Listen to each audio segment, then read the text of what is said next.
Going to continue talking about patriotic symbols by exploring the Liberty Bell. Today we are going to read the book, Can We Ring the Liberty Bell? Chapter 1, A Visit to the Liberty Bell. Today is a field trip day. Our teacher says we are going to see a famous American symbol. Melissa says, my big brother plays the cymbals in band. Mr. Chin smiles. Not the instrument. Here, the word symbol means something that stands for something else. Like a heart means love, says Amira. Yes, said Mr. Chin. Can anyone name a symbol of America? The flag, says Benjamin. The bald eagle, says Simon. Good thinking, our teacher says. Today we are going to see the Liberty Bell. Liberty is another word for freedom. The Liberty Bell hangs in Philadelphia, Pennsylvania. A copy of the Liberty Bell hangs in every U.S. state. Most states keep their bell in or near the state capitol building. We ride the bus to Independence National Historic Park. Ranger Marcella meets us outside the Liberty Bell Center. Welcome, she says. I have a riddle for you. The Liberty Bell doesn't make a sound. So how can we help it ring? Shake it? Asked Thomas. No, we can't shake it, answers Ranger Marcella. Then I have no idea, says Lila. Keep thinking about my riddle. I'll tell you more about the bell, our guide says. If you want to visit the Liberty Bell, you'll have to spit out your gum and candy. Sticky foods are not allowed near the bell. Chapter 2. A bell to share the news. Look behind me, Ranger Marcella says. During the 1700s, that building was called the Pennsylvania State House. We learned that people in Pennsylvania's government worked in the State House. Ranger Marcella says, let's talk about communication. How do we learn news today? Watch TV, says Ryan. Mr. Chin says, I check my phone. Listen to the radio, Sylvia says.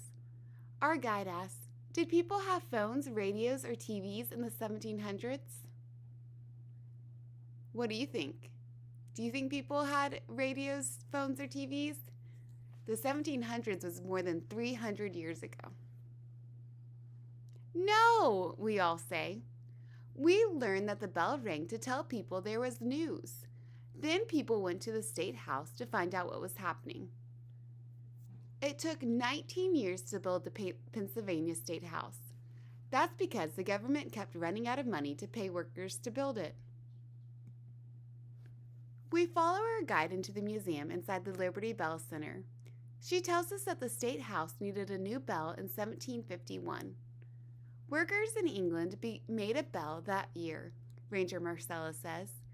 It arrived in Pennsylvania in 1752. But it cracked the first time it was rung. It cracked right away, says Jaden. Yes, it was too brittle. So workers here melted the bell down. They made a new bell with the metal, she tells us. It was hung in the State House. The Liberty Bell is mostly made of copper. It also contains tin, lead, zinc, arsenic, gold, and silver. We walk through the museum. When the bell was made, Pennsylvania was part of Great Britain, Ranger Marcella says. Many people living in America wanted their own country. They wanted to be free to make their own laws. We learned that our country's founders signed two important papers in the State House. The Declaration of Independence said America wanted to be its own country. It was signed in 1776. The Constitution is a set of rules for our government. It was signed in 1787. Ranger Marcella adds, because these papers were signed in the State House, today it is called Independence Hall. Take a look at this x-ray, Ranger Marcella says. It shows what happened to the bell in 1846. I had an x-ray when I broke my arm, says Zach. We all look at the big x-ray on the bell. We can see a crack. The bell cracked and broke when it rang for George Washington's birthday. Does anyone know who that was? Yes, he was our first president, answers Delilah. Correct. He died in 1799. We still remember his birthday, our guide said. The bell rang for the last time on that day in 1846. No one knows for sure why the bell cracked. It may have been rung too much for too many years. Tiny cracks had appeared before, but people were still able to ring it. After the big crack formed, the bell could not be rung again. Chapter 3: A Symbol of Liberty. At last we see the bell. Why do we call it Liberty Bell? Asked Mr. Chin. Good question, Ranger Marcella says.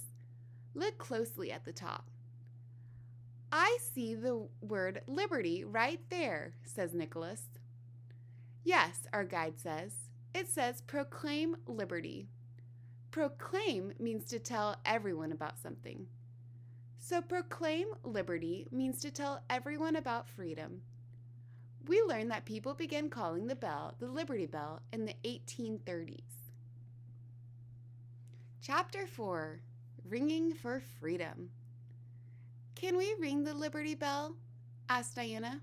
Sorry, says Ranger Marcella. Remember, the bell is broken. It doesn't ring anymore, Mia says.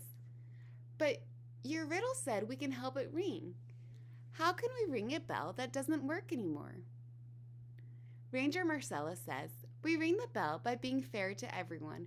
We make sure everyone has freedom. The Liberty Bell weighs 2,080 pounds.